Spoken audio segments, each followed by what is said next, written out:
My name is Kris. I am the executive director of the Special Initiative on Offshore Wind, and I'll talk a little bit about who we are and what we do. But first, I wanted to go ahead and start sharing my screen and make sure that we're all set on the technical side of things.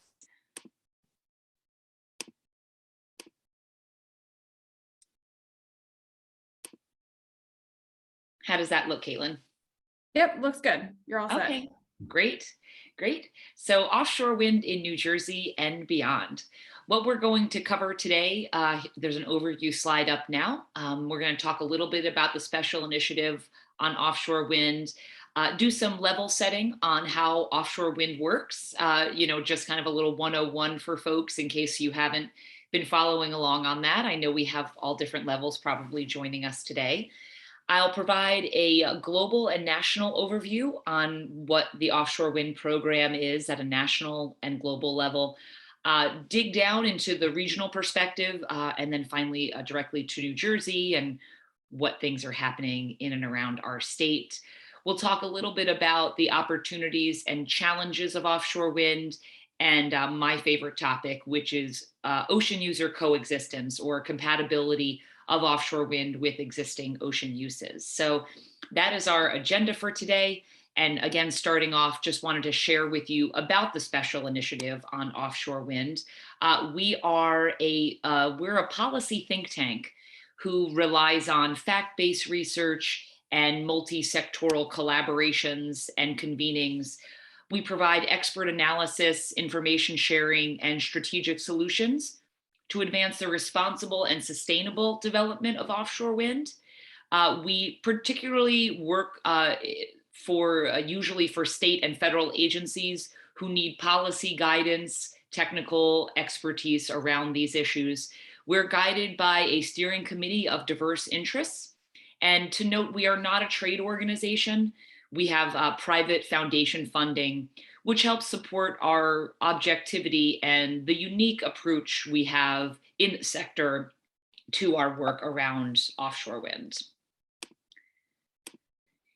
Wanted to start out with a little bit about how offshore wind farms work. So on the slide now, you can see a schematic that just gives a really basic layout of a typical offshore wind farm. And, by no means is this at scale or, representing, necessarily a particular wind farm, but just to give you an idea of what a wind farm would look like typically. Kind of the star of the show are those offshore wind turbines. You'll see 3 of them depicted here on the image. Those wind turbines are the elements of the project that are actually generating electricity as the wind blows and those blades are turning. Those 3-blade rotors are the most common by far of the wind turbines in the market, those horizontal access turbines. And there are thousands of those turbines, and we'll talk a little bit about where they are in the world already installed in the oceans. Those turbines are then secured to the bottom by a foundation, to the sea bottom, and we'll talk about the different foundation types, whether fixed or floating, in a subsequent slide. From there, you can see the purple line that's outlined there in the ocean, which represents the cables that run in between the turbines, and then collect all that power and deliver it to an offshore substation. That offshore substation collects all the power together, does some amazing electrical magic that I can't say I know much about, but converts the power in a way that makes it suitable for long distance transmission. And then an export cable takes that power to shore. Now, depending on the size of the project, there may be more than one export cable, there may be more than one substation. So a lot of these, just like there may be and usually are more than 3 wind turbines, all these details are subject to change, but just to give you an idea of a schematic. The onshore substation then collects all that power together. And, maybe you've seen these types of electrical infrastructure in your communities already. You've seen maybe a switch yard, or if you have those large overhead transmission lines, you'll see an area where all of those power cables come together in a bit of a collector system. That is, kind of a typical either an open air or a housing that is that onshore substation where all the power comes together. And then the power is circulated on the grid through the overhead transmission lines. Typically, all the cables are buried until you get to that overhead transmission line portion of the project. And then it's delivered just like any other electrical generation source using those overhead lines, those transmission lines. And the power is then delivered to homes and businesses in the region. As I mentioned, there are a few type of foundation types, and they are shown here on the slide, kind of moving left to right. That monopile foundation is the one that's used most commonly around the world, that monopile foundation. And you can think of it like a typical, like a bridge piling or a dock piling. They're typically round structures that are piled, like a monopile there, piled into the seafloor. And it would really depend on the size of the turbine and the geotechnical conditions of the seafloor as to how deep that is buried, or to the size of that monopile. And each one is designed specifically for that location. There are also jacket or tripod foundations. They're typically used in slightly deeper water, but they are also fixed to the bottom. Those foundations are used, and I'll talk a little bit about this, at our nation's first offshore wind farm, the Block Island Wind Farm. Those are jacket foundations, but less typically used internationally. And then further offshore, where the water is too deep to fix a monopile or a jacket, there are floating technologies being deployed. I don't know a lot about them, frankly, because they're typically used on other coasts than the Atlantic coast, where I have worked now for nearly 2 decades in offshore wind. We don't typically see much in the floating environment, but that is certainly something that is in the future, and really is the future of offshore wind, are these floating structures. So you can take a look at some of those on the right-hand side of the slide. I think it's important to note where the wind is in the US, and so kind of where many of the efforts are focused on developing offshore wind projects. You can see on the map in front of you in the orange and red that we certainly have very robust offshore wind resources in our region. And what we're finding is that based on advancements in offshore wind and with the turbines themselves, we're able to capture even the lower wind speeds that are, for example, off the coast of Louisiana that are pictured in green. So there's efforts afoot now to try to understand and change the technology so that even the Gulf of Mexico can also enjoy some of those offshore wind benefits. So the slide in front of you shows those purple, orange, and green robust wind resources that we enjoy in the mid-Atlantic and the Northeast. And really, the wind speeds are one important part of the equation, but another important part of the equation with respect to offshore wind is that a large percentage of our nation's population are located near the coasts. Major cities have developed in coastal regions. And so this way we can develop power directly adjacent to where population centers are. And that's really a huge benefit to offshore wind for our region. And finally, another thing that's important is that there really are not robust alternatives with respect to clean energy options in the Northeast and the Mid-Atlantic. We just don't have the space or the resource in terms of wind or solar resources to be siting renewable energy on land.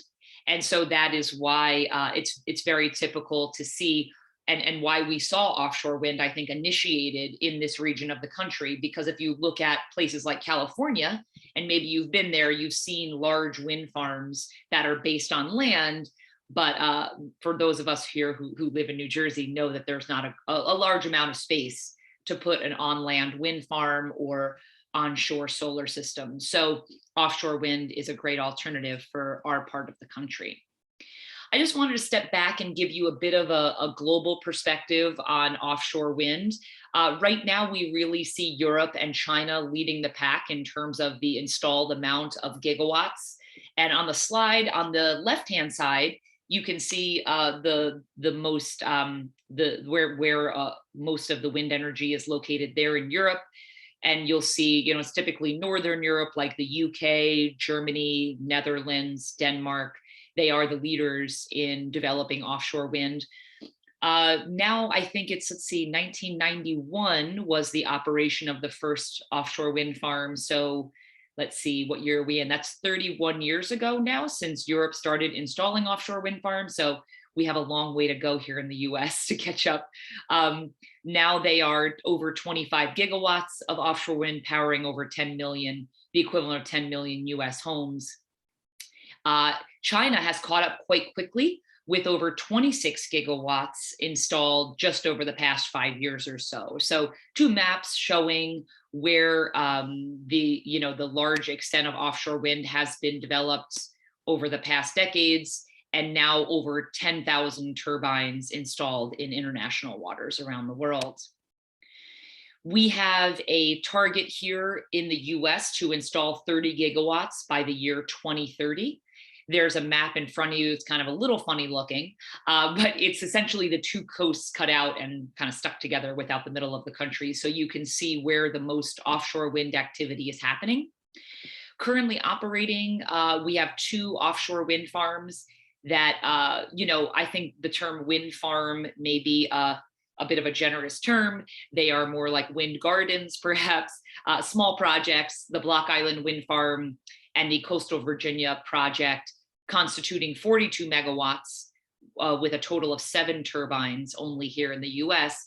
Those turbines have been installed over the past 5 years or so and are really more demonstration style projects. And happy to take more questions about, what the demonstrations are about and more details about those 2 projects.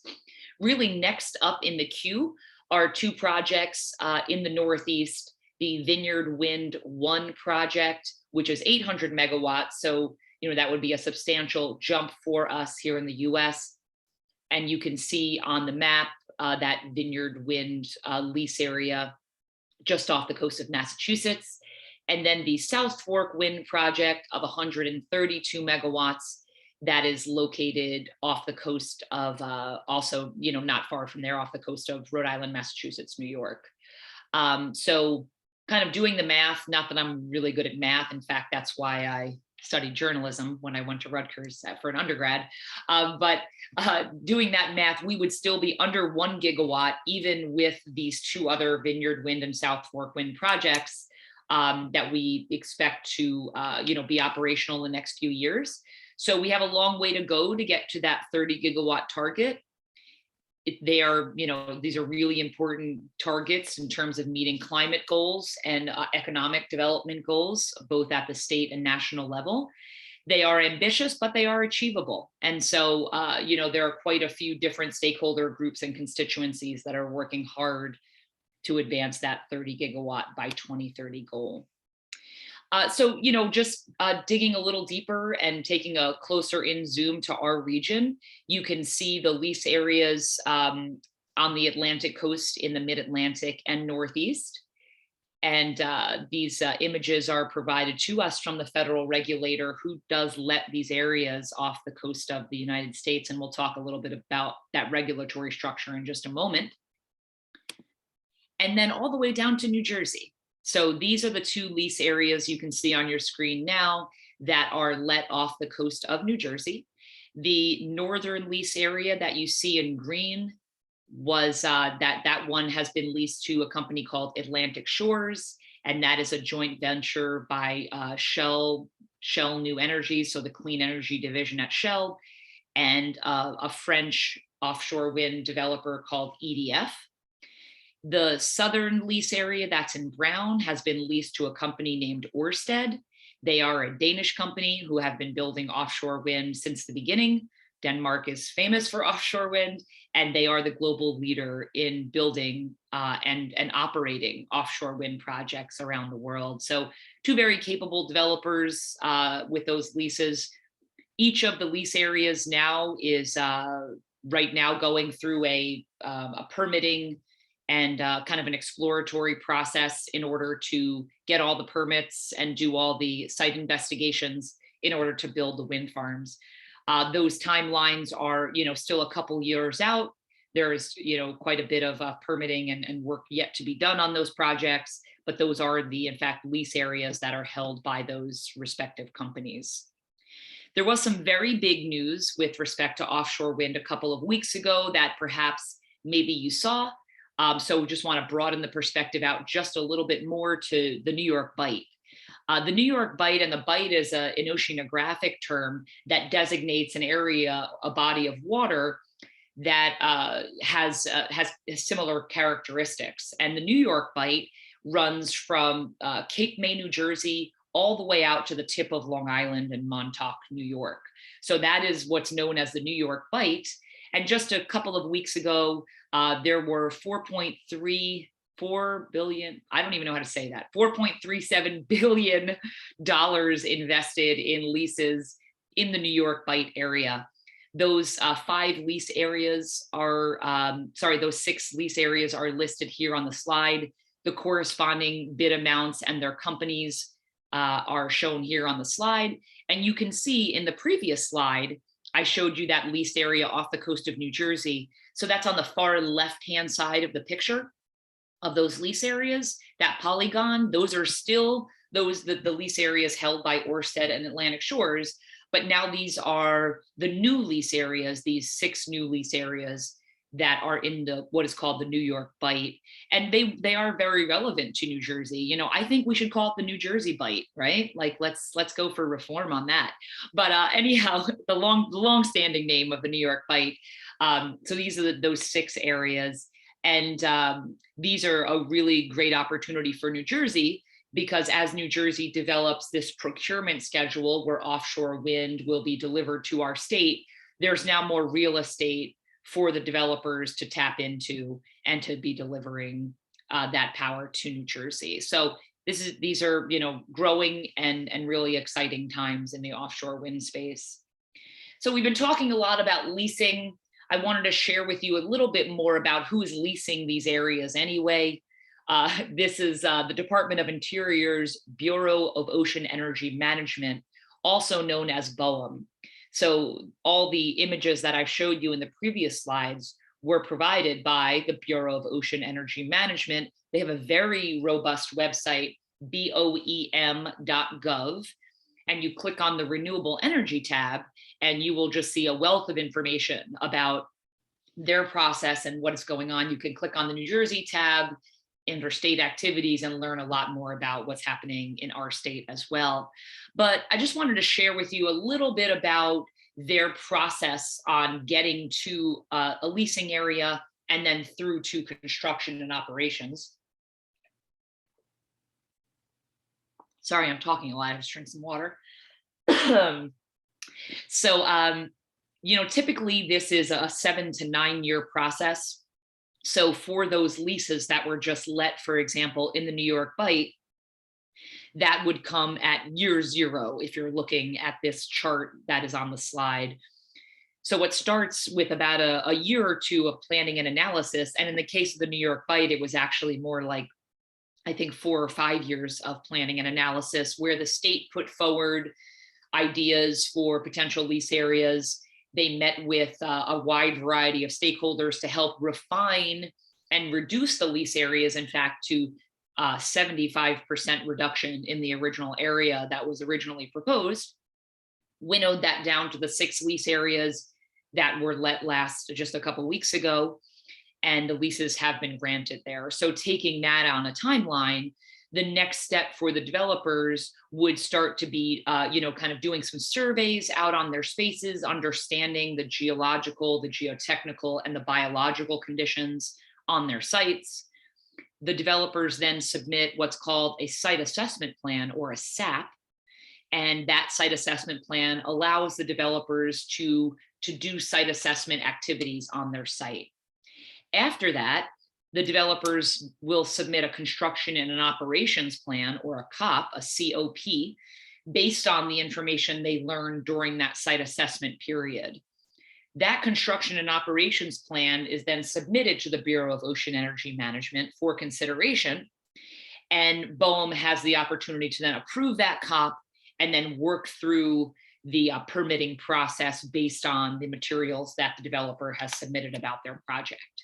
So the New Jersey projects by Atlantic Shores and Ørsted that are furthest along, right now they are in that construction and operations phase. So it doesn't mean that they're actually constructing anything. It more means that they are leading up to potential installation, which is the last part of our slide there on the red.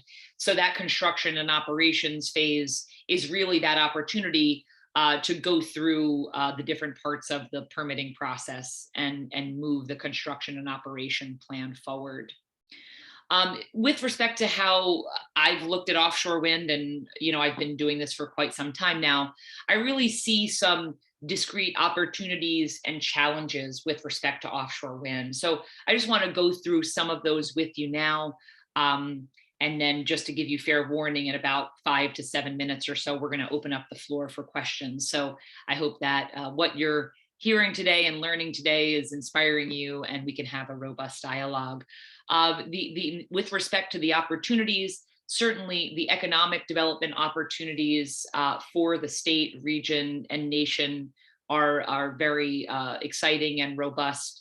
The opportunity to create essentially a brand new sector here in the US that's associated with high-paying and responsible jobs that can be associated with clean energy development. They are career jobs, and it's everything from your typical office jobs like the one I have, all the way down to site management and facilities, turbine technicians, site development. So there really is a wide variety.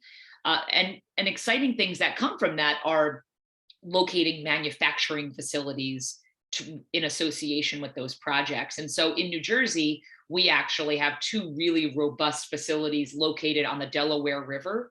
One is at the Port of Paulsboro, and one is located at Lower Alloways Creek, both on the Delaware River on the New Jersey side. So both of those projects are happening in tandem, and that is just a really exciting economic development opportunity for the entire, that kind of South Jersey area. The environmental benefits of offshore wind are very clear with respect to being able to take all those fossil generating plants offline. And certainly we are currently seeing the geopolitical implications of the challenges with respect to fossil fuels and those imports. Having the opportunity to be, have that true energy independence with a clean energy source like those that come from wind and solar are available to us here in the United States, and provide the opportunity to clean the air, to mitigate impacts of climate change, and really, provide the, on a net benefits test, really on balance, the cleanest energy opportunity we have for us. And in addition, really a reliable energy supply. Perhaps you've seen the headlines and you've seen the movement with respect to electrification of not only buildings and vehicles, but in addition, we are exponentially plugging in more things than we ever have as a society. So this kind of surge towards electrification is really exciting. However, if we electrify everything with fossil fuel based energies, then we're really not doing any better by the environment. So having clean sources, reliable sources of electricity, maybe if you're in the South Jersey region, you're familiar with some of the power plants that have come offline, like the BL England plant, like Oyster Creek nuclear facility. We really need to have reliable energy sources, and offshore wind is kind of ready to go. As I mentioned, 30 years in the making here in the US. There are, of course, significant challenges in developing offshore wind. One that comes to mind pretty quickly is the interconnection challenge. If you think about the way the grid has operated and the way the grid has essentially been structured is that power to New Jersey specifically has been generated in the west and it flows to the east. So typically we have the large generators and then the longer, those bigger transmission towers, and then those little capillaries that make their way all the way out to the coastlines. Well, we are presenting here kind of a fundamentally different approach to delivering energy, generating power in the east and delivering it to the west, which kind of turns the model on its head. And so there needs to be kind of substantial upgrades to those coastal injection points. And there is strong consideration in New Jersey for a shared transmission system, which is an exciting thing actually that I spent quite a few years of my career working on. But this idea that we could locate a backbone system or a power strip, if you were, out in the ocean environment, and then the offshore wind farms could each plug into that power strip with just a few of those cables coming to shore themselves. We still need to, though, harden those those injection points at the coastal areas. And many of the states in the Atlantic region are exploring ways to develop those upgrades and accept that injection of clean energy from east to west. We have some supply chain constraints, meaning that we do not have a well-developed supply chain for offshore wind in the United States yet. That's not particularly surprising because we only have 7 wind turbines, where Europe and China have many thousands. And so you'll typically see most manufacturing located more close to the actual site of those large offshore wind farms. We are already seeing now, though, commitments for those manufacturing facilities to move here to the US. But it's a little bit of a chicken of an egg thing because, for example, Siemens, Siemens Gamesa, who makes some of the turbines, they're hesitant to locate, spend tens of millions of dollars to build a manufacturing facility until they can be sure that there's a pipeline for their wind turbines. But I think as we've seen demonstrated, particularly with the New York Bight auction a couple of weeks ago, there is very serious interest in the industry and hopefully, a relatively streamlined and smooth path forward for permitting and the regulatory environment. The last thing that I would just mention is something that's near and dear to my heart are the complex stakeholder issues that are presented, and that's kind of across the suite of existing ocean users. And, that's everyone from commercial and recreational fishing to navigation and shipping to non-consumptive ocean uses, tribal representatives, of course, the actual resources that live in our oceans and use it and depend on it. So it's really a balancing act of, working with coastal communities, coastal landowners, and all of these existing stakeholders to design projects that work for those local environments to help supply this clean energy to the nation.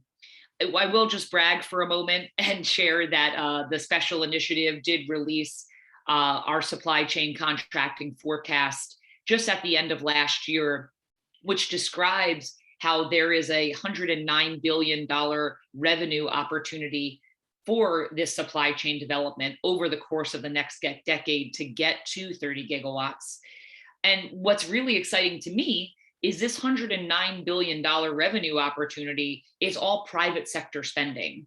That, those estimates and our modeling show that, that is what's needed for the private sector to invest. So there is, then opportunities beyond that for, kind of state and federal match and other opportunities there. But this is one of the largest private sector investments in our nation, and really represents a strong opportunity.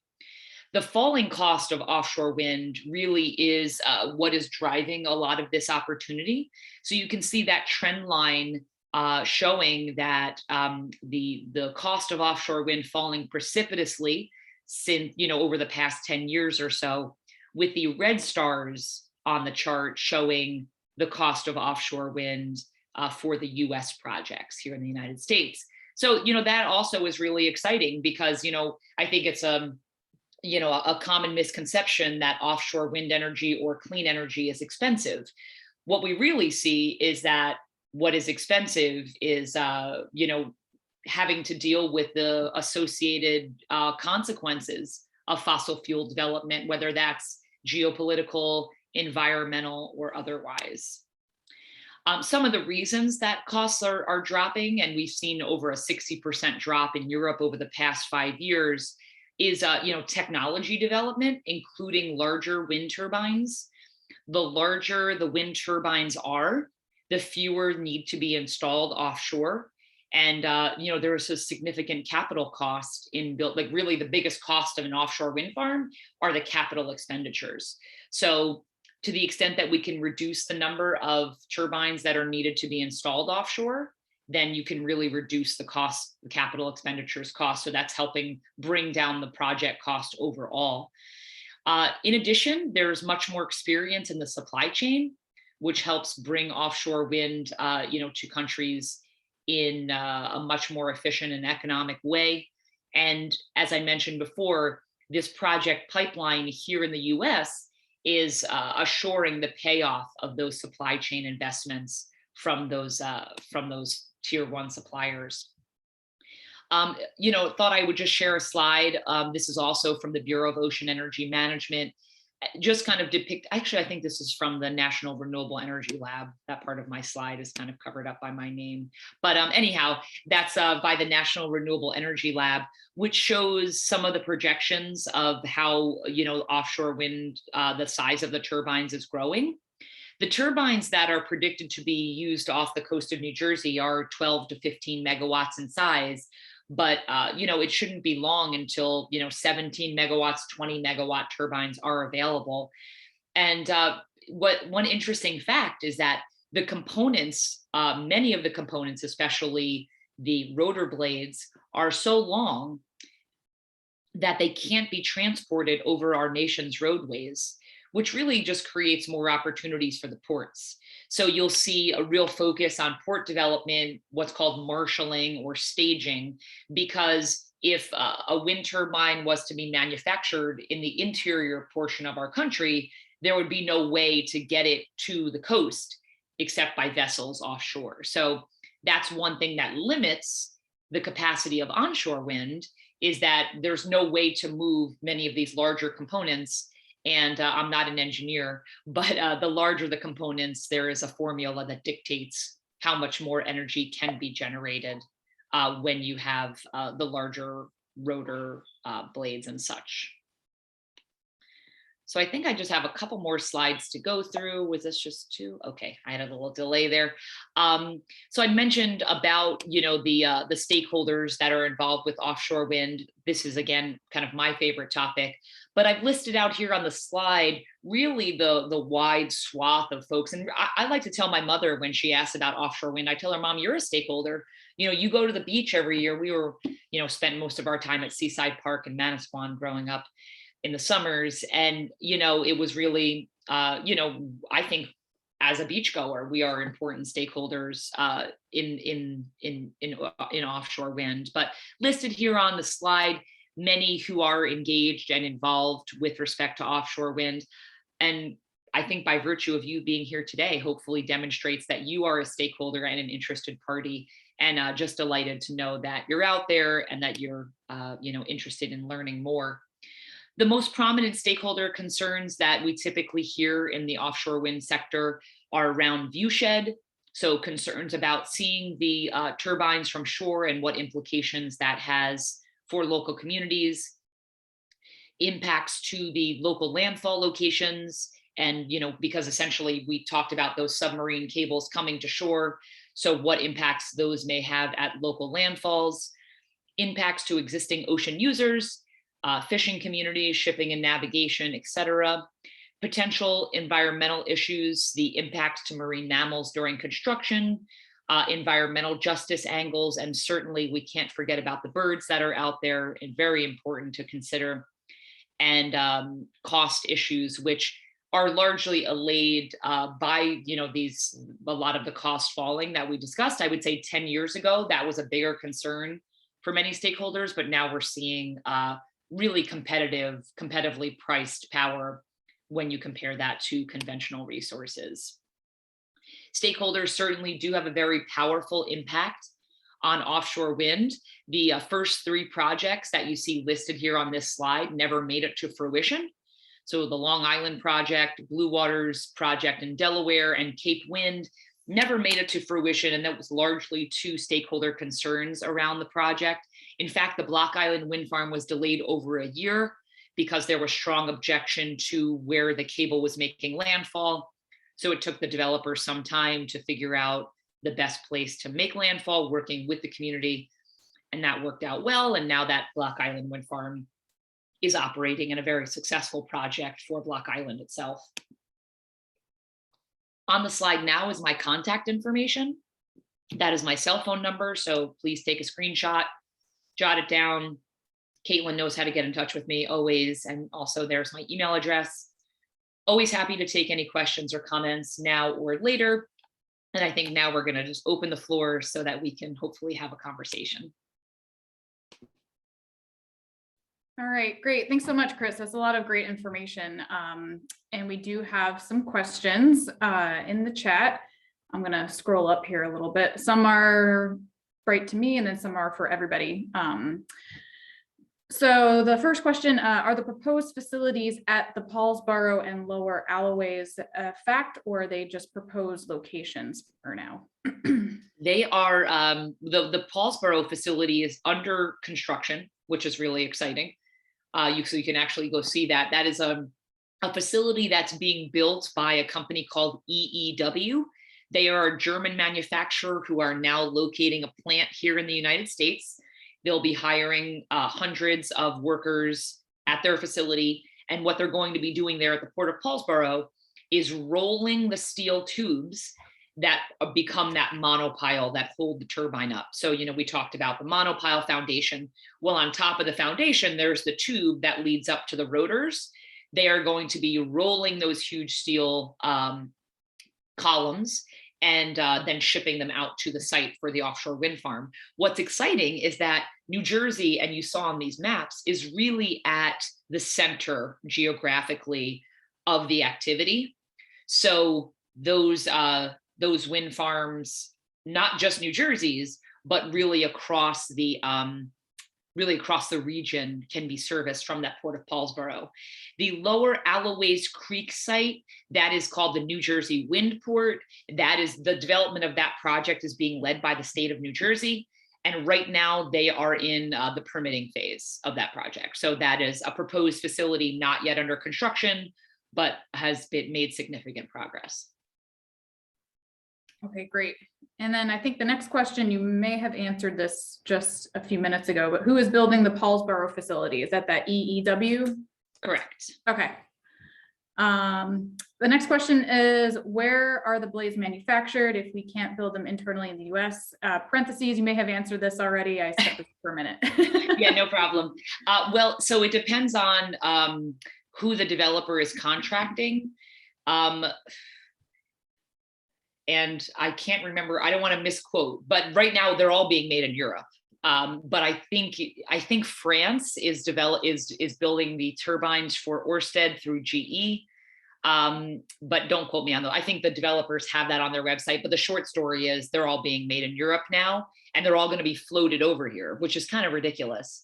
That's why we want to locate manufacturing in the United States, because it's not economical or reasonable to be floating these things across the ocean all the time. But the manufacturers just want to see the pipeline solidified before they build the big facilities here. Right, makes sense. You're taking a big chance right now to build a big facility right now. So. Okay. Next question. Last summer, we saw a lot of public outcry against the wind farms from people on LBI who may be able to see the turbines from shore. At this late stage of the game, can this really have an impact on the planning?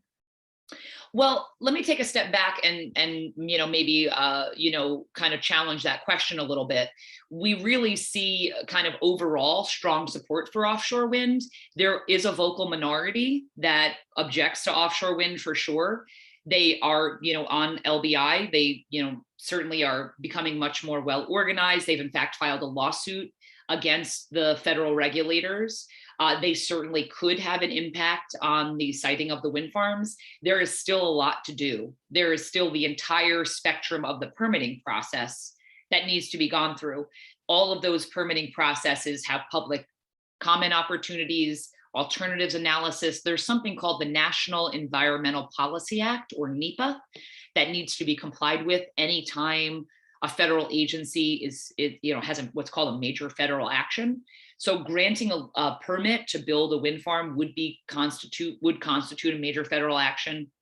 So in complying with NEPA, you will see many comment periods coming up. Maybe you've seen other infrastructure projects built, and there's an opportunity to provide these comments. Mm-hmm. The agencies want to hear, so like with Vineyard Wind, for example, that next 800 megawatt project that's in construction, there was something like 15,000 public comments that came in, but it was, 14,000 public comments that supported the project and 1,000 that didn't. And so the regulators try to bring together all that information and deliver the best project for the majority of our country. Gotcha. Okay, good to know. Someone also just said great information. Next question was, what happens at the end of the life of this project? Do you remove the installation? You do. Yeah, they're fully decommissioned. Okay. And that what the developers do now is they put money in a bond that is held by the federal government to account for that decommissioning. For example, if the project is sold to another developer, or the developer, is insolvent for whatever reason, the money is set aside and the plans are set up now so that at the end of the lifespan of the wind farm, which is typically 25 to 30 years, that project could either be repowered with different turbines on top, or it would be removed altogether. Okay. Next question, or actually might be a comment. I read an article that the power may not come ashore in New Jersey. Connecticut is making a bid to be the location for bringing the power ashore and getting it on the grid. Seems unfair that the turbines will go offshore or off the New Jersey coast, and New Jersey might not get the power plant and jobs that go with it. I understand Oyster Creek is a perfect place for that. So yeah, what do you think? Yeah, not true. They're Okay. both, all the New Jersey projects will all deliver power into the PJM grid here in New Jersey. Pretty clear plans are laid out with each of the developers on where they would make landfall with their respective projects. All of the states on the Atlantic coast, except for Delaware, do have procurements to bring power. So Connecticut will have power delivered, but that's from a project called Sunrise Wind, which is a different project altogether in the Northeast. So maybe there's so many projects out there, it's really hard to keep track. So I know it's like you read a headline, you think, oh, how does this impact New Jersey? That's when you just text me and be like, hey, Kris, I heard about this project, help me understand. So yeah, those two projects will make landfall. And it's ironic because some people don't want the cables to come to New Jersey. So the cable making landfall in New Jersey doesn't really change the economic development opportunities for the state, because that's just trenching a cable and, bringing it to shore. So. Okay. And they said, thanks for clearing that up. Yeah. I actually had a question about how this could impact, you see a lot of people around New Jersey, a lot of people have solar panels or are thinking of considering solar panels. So I was thinking, would that, impact demand for solar, or in any other way for those alternative industries or companies that are also providing alternative energies? Do you predict any changes for that? I mean, I know people are probably going to get a, electric bill in their mailbox either way. It just depends on where it's coming from. What do you think? Yeah, well, I mean, I really think, and it's just kind of my opinion here, but what we're trying to do is create systems that can store electricity with batteries and such. And so, what we need to do, because both solar and wind are both variable sources of electricity. When there's no sun, there's no solar power. When there's no wind, there's no wind power. And so being able to feed the grid and feed our homes and businesses with clean energy, we're going to need to be able to store energy in batteries and other things that, or with hydrogen, that, are not fully developed yet. I think we really need an all of the above strategy. The solar markets, if you think about it, Caitlin, when you build an offshore wind farm, it's a commercial, it's like an industrial plant. It's like building BL England or building Oyster Creek. When you put a solar panel at your house, that's what's called distributed generation. So that's no longer commercial. So it's a kind of a completely different market. And so then that distributed generation would supply power locally to you, and then would be supplemented by that commercial or industrial generation. Just like, when the sun wasn't shining, you would get power from another commercial wind plant, a commercial power plant. Yeah. So that's how, whether it was natural gas or whatever it would be. Gotcha. Okay. So I like right now, New Jersey is doing some tremendous things, the Board of Public Utilities, to help stimulate the solar market. So I think you're just going to see a lot more of that going on. Okay. Interesting. A few more questions. Will we see an increase in our electric bill before we see a decrease? Well, what's very interesting is that what I would like to model is, right now, our dependence on fossil fuels is strong. And so what impact the geopolitical conditions will have in increasing our electric bills, because original models showed that each ratepayer in the state of New Jersey would pay $1.46 per household per month for Ocean Wind 1. Okay, $1.46 per month. But that was based on numbers from 4 years ago now.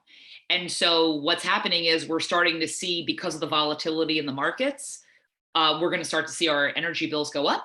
And now we will have a fuel alternative in offshore wind that is stably priced and, will likely be under market pretty soon. So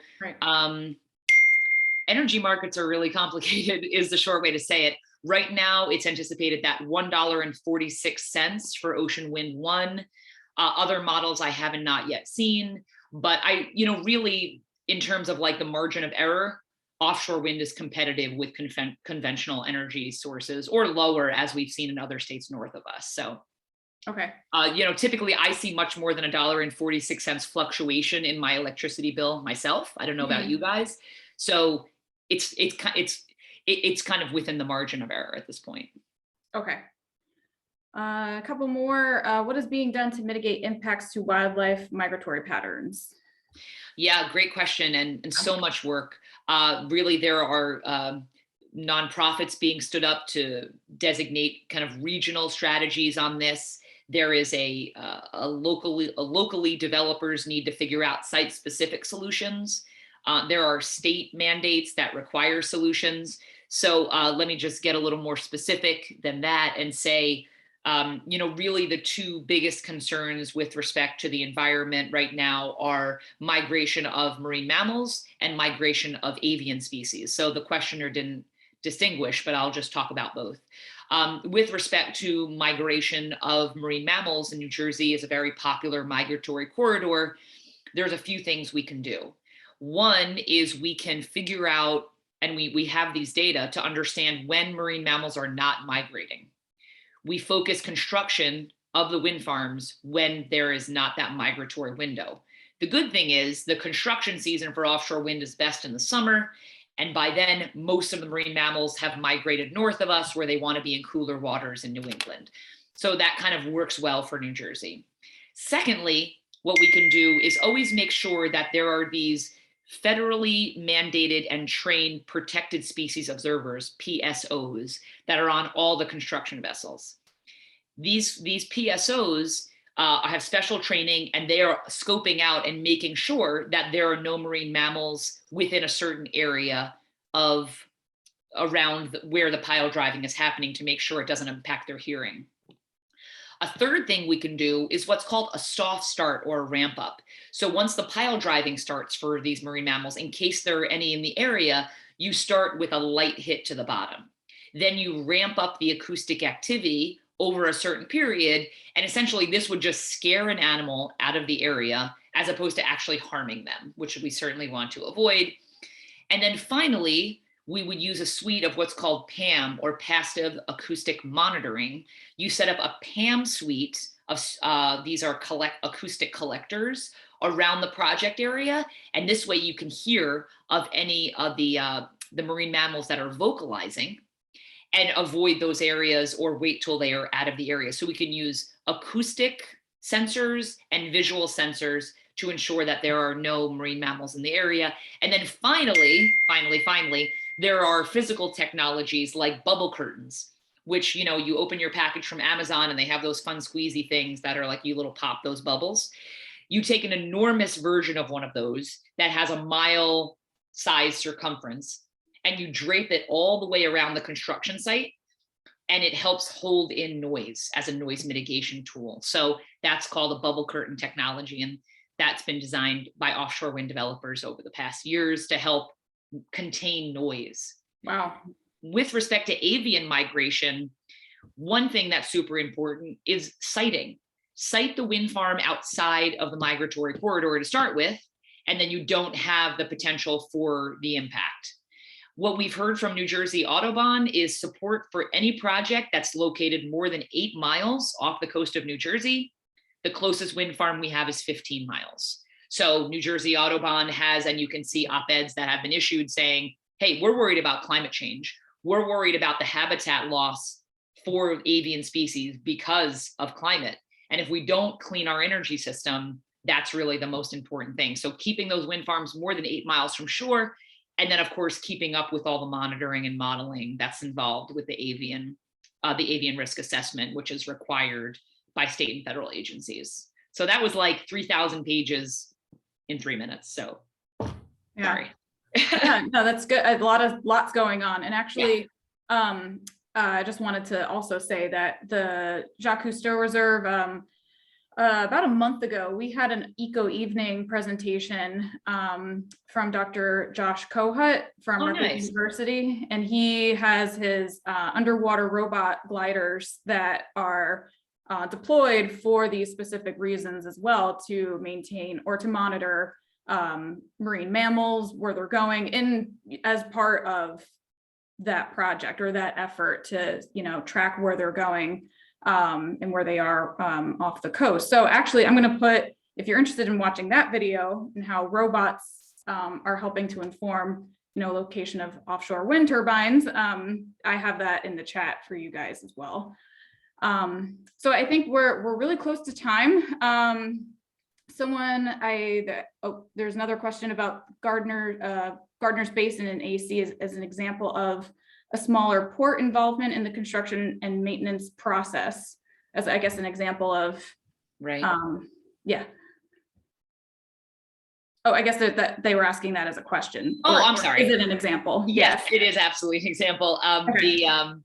The Ørsted is building an operation and maintenance facility there. So that's exciting. It's been a disused and contaminated site in the Gardner's Basin of Atlantic City. For many years, it was abandoned by ExxonMobil and has been leaching chemicals, and Ørsted is going there and cleaning it up and building a beautiful new facility where the vessels will go, you know, in and out and, you know, provide operations and maintenance, providing jobs for the folks in and around Atlantic City, and really, you know, kind of rehabbing an old sad site. So that's a great story.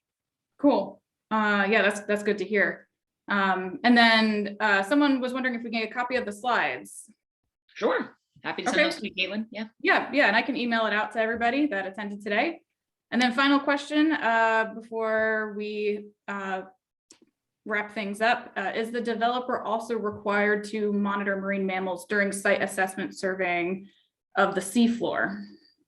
Yes, depending on the equipment they use. So they usually get, you know, permits based on the level of noise that they're emitting with whatever instrumentation they need to use.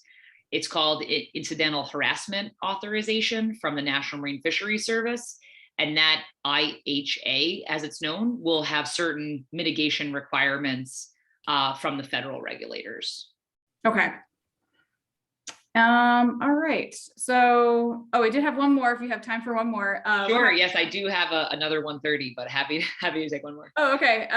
Quick, then questions about turbines during a hurricane or storm. I've often thought about this myself. Yeah, well, so the turbines themselves are rated for a hurricane, a Category 4 hurricane, which, we typically don't see here in New Jersey, fortunately. What happens is after there's 55-mile-an-hour winds or so, depending on the turbine itself, between 55 and 60 miles an hour, the blades do something really cool. So essentially, if you would imagine that when a face of a turbine, you want to have the wind hitting it so that you have the maximum rotational opportunity. But what happens is at 55 or so mile an hour plus, the wind turbine turns itself so that the wind blows past it, and a brake is applied so that the rotors don't continue to spin anymore. And so the winds blow right past it. We actually had a front row seat to the ACUA in Atlantic City. They have a webcam. And during Superstorm Sandy, it was the most viewed webcam in the state because people wanted to see what would happen. And those, frankly, older model turbines fared very well. Wow, so they've survived storms in the North Sea for 30 years. So there's engineering opportunity there. Yeah. Okay. Yeah. Good to know. And well, I think that's it for our questions. And I would just want to say, Kris, thank you so much for all of that information. Great to hear about what's going on. And we'll continue to keep everyone posted as the progress continues or as things move forward. And I just want to give you a virtual round of applause for all of the great information that you shared. And I just want to thank you again for coming out and talking to all of us about this. So I think that's it for today. I also put in the chat the information about our upcoming programs, my email. I'll email you all Kris's slides if you're interested as well. So keep an eye out for that. And thank you again. I'll let everybody go and enjoy the rest of your day today. Thanks, Caitlin. Have a great day, everyone. Bye, Kris. Thank you again. Thanks, everybody.